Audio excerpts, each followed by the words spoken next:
And we are Toucher and Hardy, but Joe Murray and Michael Hurley are here today because it is the holiday. You can watch us on YouTube, on 98.5 The Sports Hub on YouTube. Subscribe to that. And since it is the holiday, it is time to everyone to sit back, cool out. Call 617-779-0985, and it's time to... Shoot in the breeze again. Same old breeze it was back then. That was just one of them. Yeah, baby. It's time to shoot the breeze. 617-779-0985. Call in. It's like we're like the city's front porch. Even if you're listening online from parts unknown, you just call in, and we just have a nice convo. Bob, go ahead, Bob. We bought our first new car 10 years ago, and it came with Sirius, and we kept it going for about 5 years, and then COVID, unfortunately, had to cut back. I don't have Sirius anymore, Fred. So Eddie Trunk, I know you're a big fan of his. You bring the genius of Eddie Trunk to the show. Now, does his musical knowledge end in like 1991? Yes, 100%. Now, it's funny that you say that. Eddie Trunk is on from 3 to 5 in the afternoon. He's not on overnight. He's on from 3 to 5 in the afternoon on Sirius, which ostensibly could reach the world. And he focuses on 70s and 80s hard rock and heavy metal. So basically, if you grew up around a high school and you want to know what the guys that dropped out when they were 15 are doing, they are calling into the Eddie Trunk Show about bands like Y&T. But now I'll tell you this, Bob, he supports artists like Youngblood. Now, he might not like them, but he does like that they're carrying the mantle of rock into the next generation. Do you understand, Bob? He's obsessed with the Rock and Roll Hall of Fame, and while there are artists like Dusty Springfield who had one good song and were in, and a great band like Alice in Chains, who their first album came out in 1990, and they're still not in for some reason. Mm-hmm. Yeah, well, he doesn't care for... mantle. He doesn't take up the flag for bands like that, right? It's only the... No, and not a fan of a black artist, no question. Who are the Wu-Tang Clan, he will say. But he is a fan of Blaze Bayley, who sang on 2 Iron Maiden albums, was left off the Iron Maiden list when they got into the Rock and Roll Hall of Fame, and he successfully campaigned and got Blaze Bayley in. That's fine. It's shooting the breeze. When he's in heaven, you'll know. It's because of the Blaze Bayley situation. 617-779-0985 as we shoot the breeze. So and I have been shooting the here. 617. Oh, that's one of the 17 times Tangway swore in his 2-year career here at the Sports Hub. Dave, go ahead. Freddie T, baby. I see somebody must have left the back door open because Hurley's back. So my question is, shouldn't Hurley have to run laps or do push-ups or something for choosing Rich over Fred? Come on now. Yes, it was a huge slap in the face, and believe me, he's being punished off air. He's being put through his paces. The lashings are starting to take their toll, and it was really a situation. It was an either or at that point. I mean, Hurley was giving up an awful lot to go over there. There was a lot of opportunities for him that he was turning his back on, and I've resented it since. It's been awkward. I've kept Shirley. Hurley knows I have a distaste for him, and thank you for reading through that because we are going through that right now as we speak. It's very uncomfortable between the two of us. No, in all seriousness, Hurley took a job. He should have taken the job. It was smart. It didn't work out, and I'm glad to have. No. You get it right. It was a gap year. It was a gap year. Everyone knew that would be a gap year. Nothing didn't work out. Well, I had a feeling it'd be a gap year, but it turned out to be a gap year.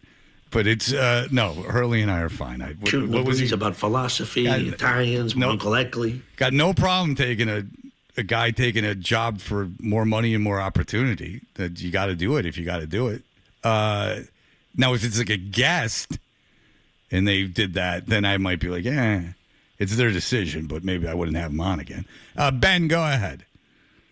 Howdy, gents. I was going to talk about the Celtics and how I think they're going to go back, but in the vibe of shooting the breeze, I wanted to ask y'all. I wanted to say, That's exactly what I get. I get a raspberry lime Diet Dr. Pepper. What's the favorite soda of the station? All right. If you are encountered, Joseph and Michael, if you are encountered with one of these amazing feats of technology where there's a limitless amount of combinations you can do for soda, what do you do? I don't drink soda anymore. Oh, Jesus Christ. But I've done this.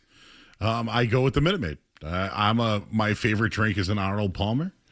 What I would do instead is I would add all the Minute Maid flavors. I want lemonade. I want the strawberry lemonade. I want the pink lemonade. So it tastes like vomit. So it's like if Yes. you had ate a bunch of things over the course of the day and threw them all up. Correct. Yes. Okay. I kind of panic when I have that many decisions to make. Like, it's like trying to pick a movie and you don't have anything in mind and you're just scrolling. It's like Spotify. Yeah. Like when every song ever released is on there. Is in my hand. Yeah, but I think I'll start with a Dr. Pepper and end up with like something you can't buy, like cherry vanilla or whatever they're offering on the Dr. Pepper range. But you may remember this in the 90s, OK Soda. Yes. OK Soda was actually all the sodas combined. Really? You had to call the phone number to find out what the flavors were, and that's what they were. 1-800-I-FEEL-OK Yeah, might have that's been the number. Exactly what it was. And it's just, I like the name OK. I'm surprised I that loved it it. didn't. I drank that stuff in the 90s. I don't doubt that it was good, but I just like the branding of it as being okay. Well, they had like really boring drawings on the label. Yeah, it just sounds like everything was pretty boring with that, except for the flavors, which were very bold. It was all the Coca-Cola flavors. Yes, because they had like Surge. They had everything. Tab, worst drink I've ever had. Yeah, Tab was directed at anorexic women. Now, you'll be disappointed, but I will go Cherry Coke Zero, and you say, well, they make that, but they don't, because the Coke Zero is Coke Zero, but the cherry has calories in it, so you are putting like almost a maraschino into the Coke Zero. I understand it sounds very boring, but I assure you it's not. It's like a flavor shot. Yes. You think it's boring, but you're a stupid idiot because it's not. Riz, go ahead, Riz. Everyone loves Riz. Fellas? First and foremost, shout out to the Twitch friend. You already know. Murray, Fred, good to see y'all. My boy Hurley, welcome back home, man. Seriously. Thank you. No, thank you. But my question is for you, Hurley. I could be wrong. But I could have sworn it was you who, I believe, used to wrestle their principal shirtless. Yo. Saturday. Thank you, Riz. So Hurley, thank you. I will set it up from here. I appreciate that, Riz. So Hurley, every time I've been on this station, it comes up because it's fantastic. Yeah. So Hurley has a true story of being in high school that you need to hear. And this is the point of Shooting the Breeze, is that it gives him a forum of which to do this. Thank you, Riz. The floor is yours, Michael. It really just was a open secret in high school. It wasn't something that was hidden or unknown. It was if you had Saturday detention, which I didn't personally, but it was well known. If you had Saturday detention, there was a good chance you'd end up wrestling the vice principal shirtless in the library. Yes. Okay, so you go into, it's a breakfast club situation. You get Saturday detention. The vice principal, was he the wrestling coach? We did not have wrestling at my school, which will remain unnamed. Okay, interesting.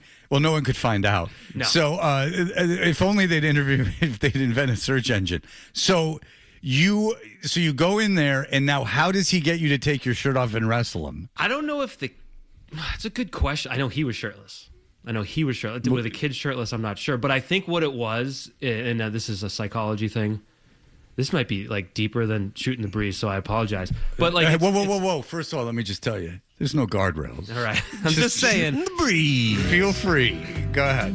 It was a lot of like football players, hot kids that were used to some physical contact after school, so it wasn't totally bizarre. Well, I don't think it's like pedophile behavior. It's just more bizarre than anything else. Yeah. So I guess that's what it was. Maybe it was you won't have to sweep the hallways if you wrestle. It's like, if you can pin me, I will let you. So maybe it was like he was showing his physical dominance over the children. Maybe. Like I said, I didn't experience it personally, but it wasn't like, oh, did you hear? It was an open. Was this guy's name Mr. Dunn? No. I only ask. Remember Don Bosco? Don Bosco was a tech school in Boston. It closed. So when all the kids left, they came into my high school. And we had a guy named Mr. Dunn who would not take his shirt off, but would challenge us around detention and stuff like that. Weird. Arm wrestling, things of that degree. Things you could get away with at a certain era that you no longer Yes, can. that was Catholic school before the 2000s. Well, one thing that seems to exist is that if anyone at any school had an attractive female teacher, there was rumors of her having torrid affairs with male students. Yes, and it was actually did happen. Many of it happened in my school too. Well, see, I call into question. They say it happened at my school, and I don't, and with the kid, and I don't believe it for 1 second. I don't think it's true. I just think she was young and attractive, and so someone just pointed to like a young and attractive boy at the school and went, "They're having an affair." And I have a friend who goes, "I swear to God, I was in an office like when they talked about it." And I'm like, he still says it. And I'm like, I don't believe you. It's too convenient. And if you were like a hot teacher, especially a hot teacher, a hot young woman, why the hell would you want to go to jail for having sex with a young man? You could go out and have sex with whoever you want. Like if it was like some, lady missing a bunch of stuff, like with her teeth rotting out, with nothing to lose, that makes more sense. But it's always the attractive young teacher. And I realize that there's news stories and that they're salacious because it's every kid's fantasy. Even though, now as an adult, you look back and go, that's not good for anyone. But seriously, I don't believe it. I would do more research, Joseph. I don't. Okay. We got to see if that's true or not. And come back to me, please. I need to know. Because there's a lot of pornography based on female professor and young college student, because, then it's legal. The other is stepbrother, stepsister. What is up with that? I don't know, but it's like, I'm like all like free speech. I'm not positive that should be legal because like you're really, because, they're just saying step. The scenario doesn't seem like that's it at all. Like, it seems like you're encouraging behavior that's really not good. Yeah, I'm on the same page with you with that, my friend. Nick, go ahead. All right, I don't want to butcher this, so I want to make sure I get it right. You can only have one for the rest of your life: a steak and cheese, a chicken parm sub, or an Italian sub. I'll leave it at that. Go. An Italian sub is the last choice? Okay, go ahead. Chicken parm. Because you got to, first thing about a chicken parm is you do have to find a good place to get a chicken parm. But it would. You stole that from Wiggins. That's why I said it. No, I'm kidding. Yes, I would be chicken parm. I get like one of those per year, so I'm fine with either one. I'm not positive I've ever had a chicken parm sandwich. Steak and cheese I can give or take. Italian sub. Well, you're not a cheese guy. No, but if you can find a place with like a legitimately like if I'm somewhere and they go, this Italian sub is fantastic, there's no way I'm not getting it. The steak and cheese I've gotten it from like Pat's and like Carl's Geno's and stuff. Oh boy, that's really good. Where's Carl's? Right on. Right near Moody. Oh, that's a special sub. Carl's is a. I had Carl's last night. Oh yeah. See, but that's a nighttime thing. Like I don't know if I could ingest that at 10:30 in the morning.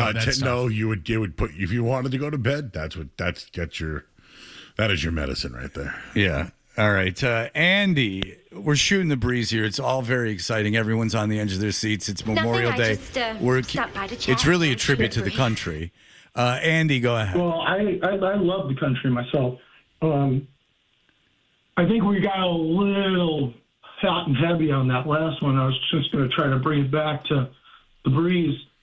And I've been thinking about the entropy of the universe lately and how mass doesn't equal entropy, and we put all these black holes in dark matter, and it still doesn't add up. I'm like, where's the missing equation, man? I think I figured it out. Each and every individual on this planet is its own black hole. We're just like them. We can't see past the skin on our face. Nobody knows what's out inside of any other person except ourselves. It's crazy, man, but it adds up. We are the universe. All right, just put on a black light and let's take some California sunshine and just think about it. That's what shooting the breeze is all about. What the hell was that? Well, you don't know. It's shooting the breeze. It's so far over your head. You guys ever listen or read The Pale Blue Dot by Carl Sagan? No. Every now and then when I need to ground myself, you just look it up on YouTube and it's like, see that tiny speck right there? That's everything that's ever existed ever in the universe. And you're like, damn, we're all little meaningless little ants. But then you knew Sagan was knee deep in it because he had those matinee idol looks. He was a charmer. Yeah. What it was like eons and eons. All right. Rob, go ahead. First of all, the chicken parm is the worst answer because you can have chicken parmesan with a piece of bread and simulate that sandwich without giving up one of the other two. The Italian is the correct answer. Well, thank you, Rob. When it comes, what? I said thank you. I thank you because I said Italian sub. And now I feel smart. Don't interrupt me. The other thing is the sodas. You have to go with the same bottler when you're going to mix them. Like you can mix Pepsi and Mountain Dew, same manufacturer. You can't mix Mountain Dew and Coke. That's the primary thing you have to remember. You could get an aneurysm because they're not meant to be mixed together. Excellent point. You could stroke out. Ask Nick. I wish I would. But Nick, obviously, would it be funny today if he, again, lost consciousness and said in his own feces? This date or Memorial Day? Show is much better today, by the way. I don't know who isn't there, but it sounds good. Nice job, guys. It's Wallach. It's Wallach's absence. All right, very good. Thank you. Do you want to play something to let us know that this has ended? Please. Shooting the breeze, shooting the breeze. Yeah. Shooting the breeze, shooting the breeze. Eddie Trump likes it. Shooting the breeze, shooting the breeze. Shooting the breeze, shooting the breeze. All right, now you can now die. You two can now go. Thank you. And you can, like, if you die as you're on your deathbed today, you can look at your families and you can say, it was worth it. I have gotten to shoot the breeze. Shooting the breeze again. Same old breeze it was back then. Any excuse for Joe to show those pipes, baby.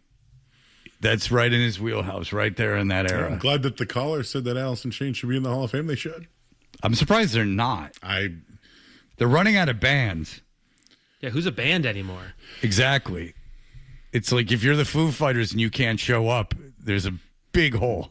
But like, how is Jerry Cantrell not? And I don't know. I love Jerry more than Lane. I can do you a favor right now for the rest of your day. Did you know that Jerry Cantrell at one point was trying to make a comedy series, and that the spec episodes are up on YouTube, and it's called Dad Band. And so it's about these guys that are forming a band in the garage. Jerry Cantrell plays like the guy's plumber that happens to play guitar, but he plays bass in the band.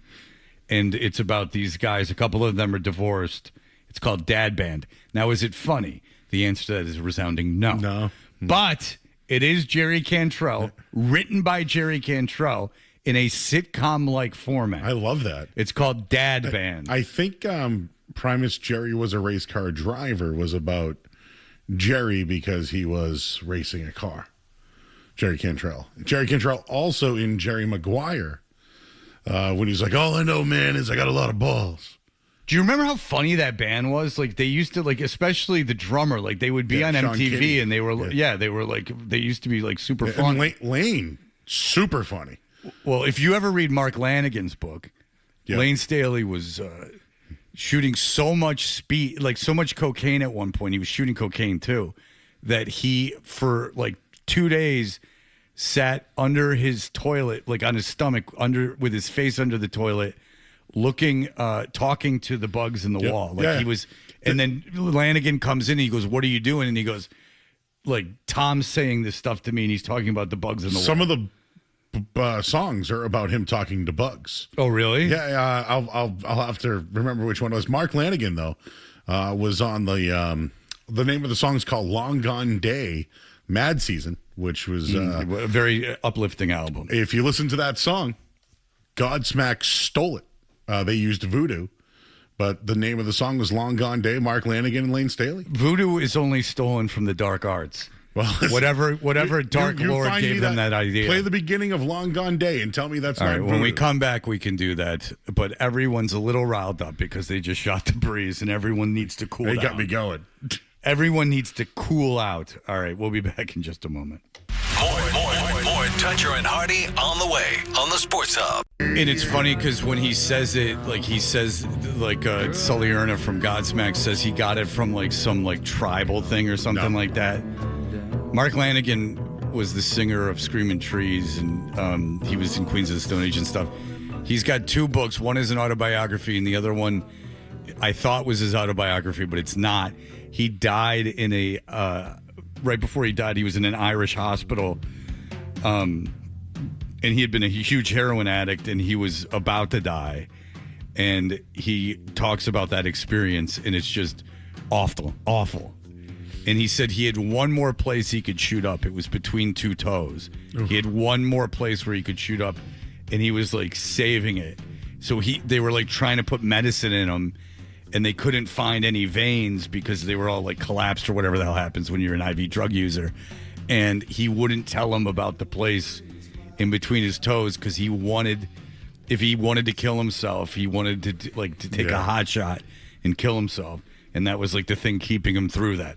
Happy Memorial Day, everyone.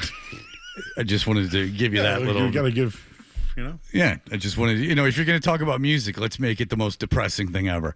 All right, so Joseph, Doug Kyed, who we love from the Boston Herald, he, along with Andrew Callahan, who's a weekly guest here on this radio station and on this very radio show. He have the 2 stats and 1 lie. They cover the Patriots very well. And the Patriots, look, any way you slice it, Will Campbell was not good, certainly in the playoffs. He was historically bad. Anyway, Callahan watched the All-22, and then he started reversing course. And I think he's watched too much film. Sometimes things are just the way they are. But here we are. The whole season, there was a thought that I at least thought was interesting, that if they do take an offensive tackle in the first round, you've got a guy in the building. And once that guy's in the building, anything goes. If they perform, they perform. And so what is Doug Kyed saying there, Joseph? Doug Kyed also does a podcast with Michael Hurley. Yeah. Called Patch Chat. So maybe you That's can... a competitor. Maybe we stop talking about that. Yeah, baby. We're taking you down. You didn't hear that. Go ahead. Looking at this here, though, they were talking about Will Campbell and his MCL injury and how he was worse after, and talked about his true pass sets and his grade.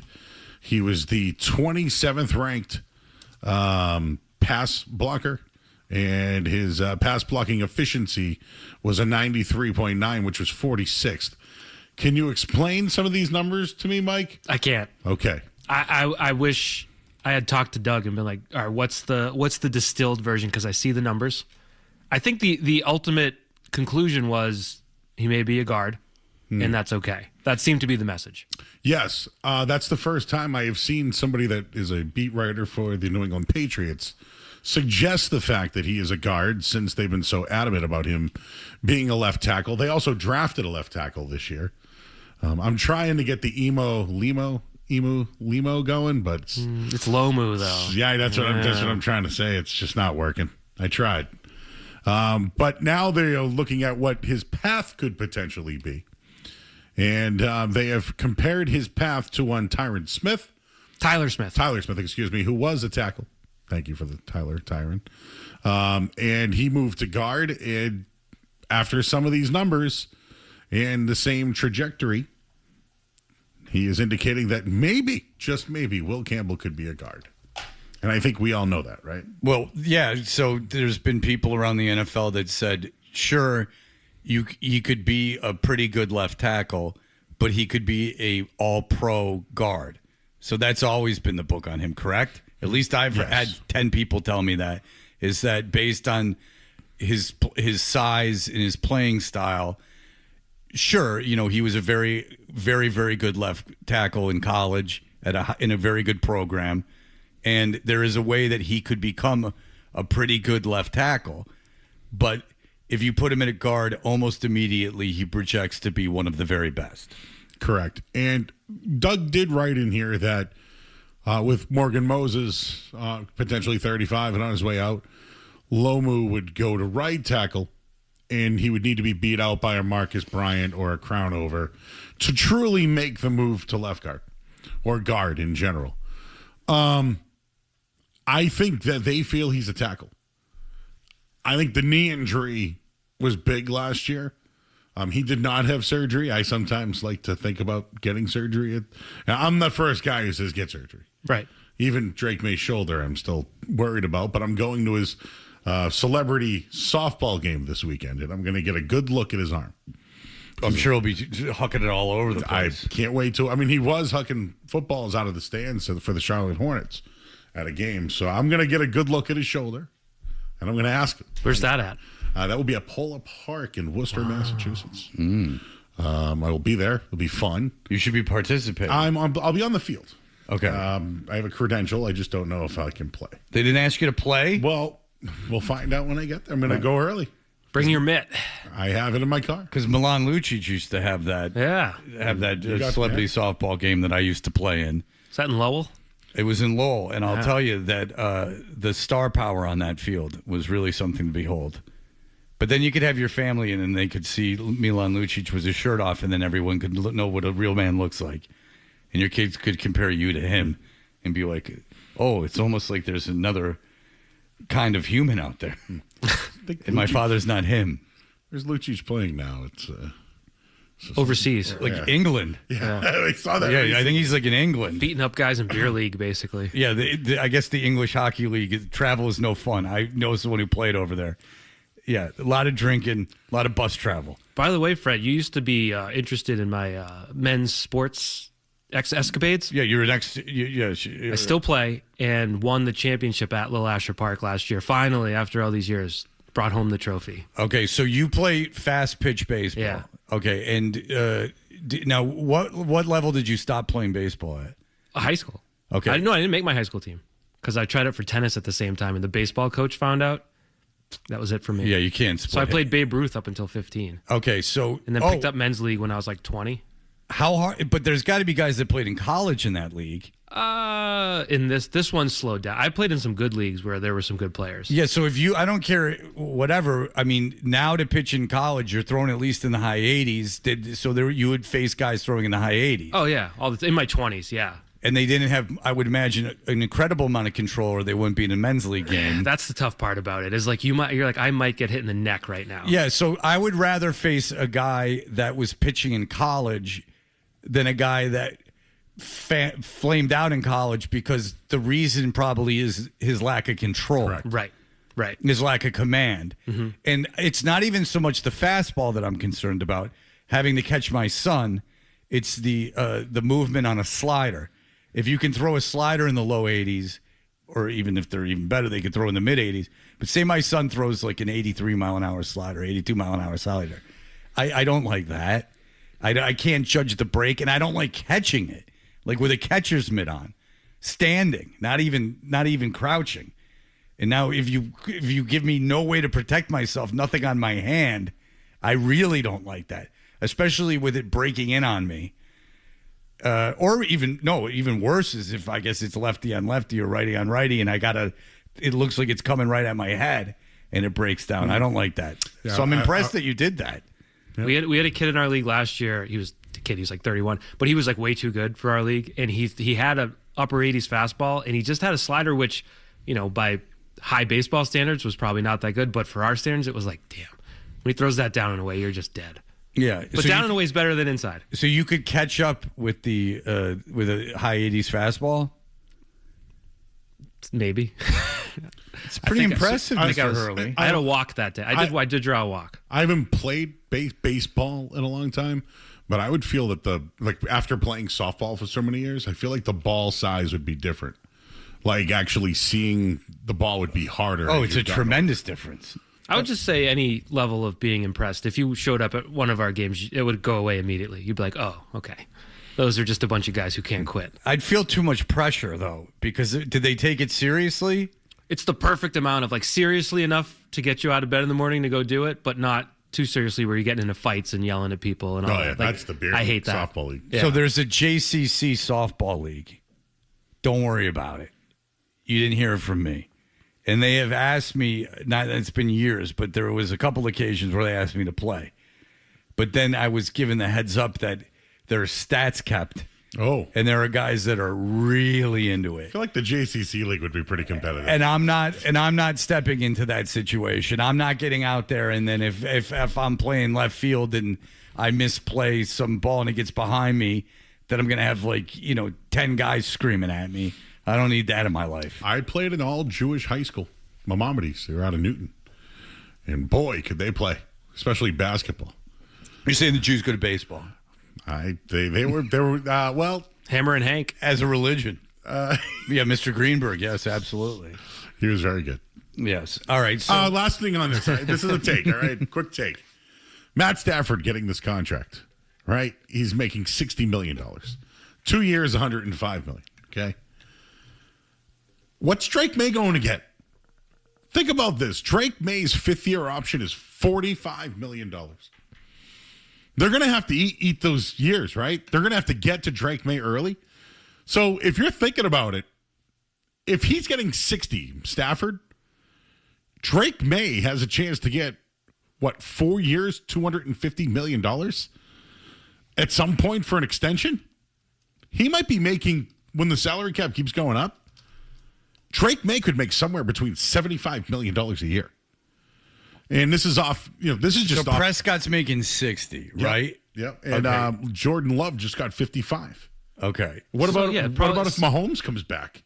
He's making 45, which is a deal now. That's what I'm saying. What if he gets back? So you have to do that with Drake Maye. Exactly. Because when Mahomes signed that, everyone was like, what? And now he's the 15th highest paid quarterback? Right. So the idea is the quicker you can get the May deal done, the sooner it becomes a bargain. And it's after 26, I believe, is the option. So after this year, they could go to him with an extension or an option. But even that, he got 36 guaranteed, Drake Maye. I think these guys get guaranteed money. The other thing is Caleb Williams will get more money than Drake Maye because he was the number 1 overall pick. All I'm saying is the Patriots are really going to pay a quarterback $70 million a year and pay a left tackle if it is Will Campbell and Christian Gonzalez? How the hell are they going to afford all these? Will they pay all these guys, I guess is where I'm going with it. Well, the good news is you won't have to pay Campbell. So you're not saddled with that premium left tackle. But then you're going to have to pass on his 5th-year option for that reason, probably, which risks you losing him a year early. Yep. But what's more valuable, a decent tackle, like say you're the 17th best left tackle, or the 3rd best guard? I still think it's the tackle. I would rather it's the so tackle. hard. It's so hard to replicate that. Okay, so let's just call it $65 million for May. What does a left tackle get? 30, 20? In a couple of years. What's Christian Gonzalez going to get? 40? Like, think about what these guys are getting. Because Gonzalez is going to set the market, and then May will set the market. So, yeah, that's what you're looking at. There's 7 people making $25 million or more at left tackle. At left tackle. And that's now. So, fast forward a few years. Well, listen, you think they whiffed on the Campbell pick, but it turns out that they have actually quite a bargain. Oh, maybe. They're never going to have to pay him. It's like, the 4th overall pick, a bargain. Yeah. Yeah. So so your point is that maybe you move him to guard now, and then that lowers the price. Well, I always thought that, and I understand what you're saying, Hurley, is that obviously left tackle is a premium position and guard isn't, and even like a middle of the road left tackle that's serviceable and doesn't cost you is more valuable than like a Pro Bowl guard. But if you're going to be a below average left tackle and you can turn him into an all pro guard, it works both ways. Is that you're set there now for the next 10 years, and then you also don't have to pay that premium. So the quicker you move them, the quicker you're out of that premium, because you have to pay Gonzalez. Unless there's some people of the mind that you don't, and that you could move them. But I think that if you're not drafting and developing and keeping players, that's a bit of a slippery slope to get on. Can't you just do what the Jets did if you end up needing to move him with Sauce Gardner? Like, you can pay him and trade him and get first-round picks. You got him to sign a contract that allows you to do that, which is one thing I'll give Muji. Well, Muji didn't do that contract. Muji did do that contract. I'll give him that is that he made it so like it was backloaded that he was given the opportunity to move him. I don't think Gonzalez would protest that. I don't think he loves it here. No, I don't think he'd protest it either. So yes, worst case scenario, you get 2 first-round picks for him. Yeah. Well, I mean, in May you don't have an option. I mean, you got to pay Maye. And the Jets don't have a quarterback. So they signed Wilson and Gardner. Traded Well, Gardner. they had Zach Wilson at the time, didn't they? Yeah, but I don't think he was out at that point. No, he was out. Oh, at that point? Do you when they think signed him? the Patriots Yes. are going to pay all these guys premium money? I think they have to pay Maye. There's no option. There's zero option. There's just not a way that you can get out of it. There's no. What if you offered him a little real estate, a little DM10? I know where he therapy lives. Center. I know one of his neighbors. You want to know where he lives? Yeah, put his address, please. Well, he lives in Westwood, and he lives in a very humble home. Nice. Kid's saving his money. Good kid. Westwood's very expensive. It's a Lambert's out there. Is it? Newton's, yeah, I guess. Yeah. Well, it depends what side of Newton. It depends on what kind of real estate. You have a shared wall like is required if you have a divorce. You need to. The man must move into a shared wall dwelling, which I have honored. It's part of the legal system in Massachusetts. Once you're divorced, the man needs to have a shared wall, and I did that. But damn it if I don't have the same zip code as my old house. And that, my friends, is a victory. And it's only one shared wall. I mean, come on. All right, look. We'll be back. It will be funny if Campbell loses his job, though. Because there was just this huge pushback of that remotely being a possibility. And then they draft a tackle. And now that you've drafted one, it doesn't necessarily mean anything. It could mean nothing. But you're going to tell me if that kid shows in camp and you're like, they're like not going to do it because of optical reasons or because of optics. If I was a Patriots fan, that wouldn't make me happy. All right, we'll be back in just a moment. It's never changed. It's never changed. It's the same thing over and over and over and over. It's just never good. It wasn't funny the first time. Toucher and Hardy, mornings on the Sports Hub. Hey, we are Toucher and Hardy. It's funny. Joe said, do you think Rob that called in is Hardy? And I went, oh, yeah, that was Hardy. I didn't realize it at the time. So I'll text him. Confirmed, though, that it was Hardy? I'll confirm. Was he shooting the breeze? But it must have been. Yeah, the shooting the breeze. Which Rob question? might have been. It was about how my chicken parm take was bad. And don't interrupt. Oh, and then was it about the donut? That makes sense. Because then Fred even did a grunting agree, sort of like and he got a little TO'd again. It was almost like common practice for Fred. It happens often that he almost was like, When Hardy used to do afternoons and on Saturdays with Jerry Trupiano, I was fascinated by how little Trupiano was paying attention. So I would call in, and we worked with the guy Chachi, Larry LaPrette. And Chachi talked like this, and he'd be like, oh, yeah. And he had chickens. So I would call in, and Hardy, and I would be Larry from whatever the hell town he was, far away. And I would be like, I'm Larry from that. And so Hardy would know it was me. And I would call in, and I'd be like, you know, like the Celtics are they're like my chicken George. He's sick. And I can't let him buy the other chickens because it's something that made no sense. And I'd be like, right, Troop? And he would be like, all right. And I'd be like, yeah, you're not paying any attention. And then he would just be like, sure.